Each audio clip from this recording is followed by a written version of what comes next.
Hi, I'm State Senator Joe Markley, representing Southington, Wolcott, Waterbury, and Cheshire, and I'm standing here in the Senate chamber, which, as you can see, is empty. It's a misconception about the legislative business that we spend a lot of time here in the chamber. It's only at the very end of the session that you're likely to find us here. Most of the time we're in committee meetings or in meetings elsewhere in our own offices. And so far, we've only been in the session here twice. And we, of course, will be done in the beginning of May, so there's not that much time left. I want to bring you up to date on two things. One is the fight against the unionization of personal care attendants and daycare workers.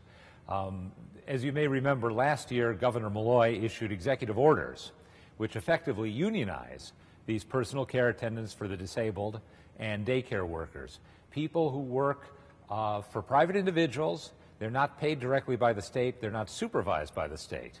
But they, under these orders, would become members of the state employees union because the people they work for receive funding from the state. I think that's fundamentally wrong.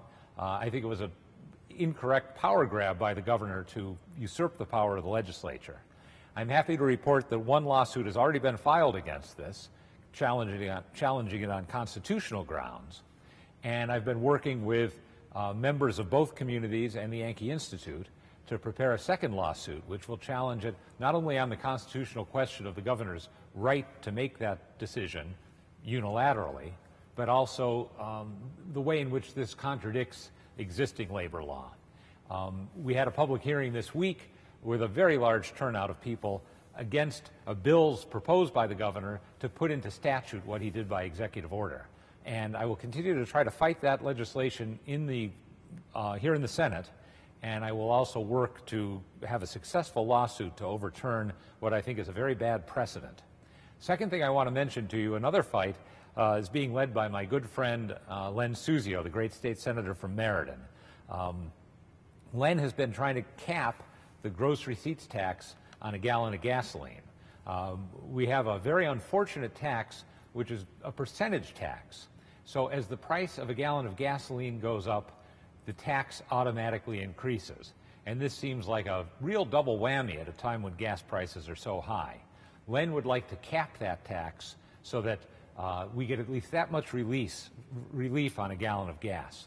And I'll be joining Len next week on Wednesday, March 21st, here in Hartford in the Legislative Office Building for a rally to speak out against this gross receipts tax and to ask the legislature to put a cap on it. So if you'd like to join us, that's Wednesday, March 21st, 11 a.m. in the Legislative Office Building, room 1E.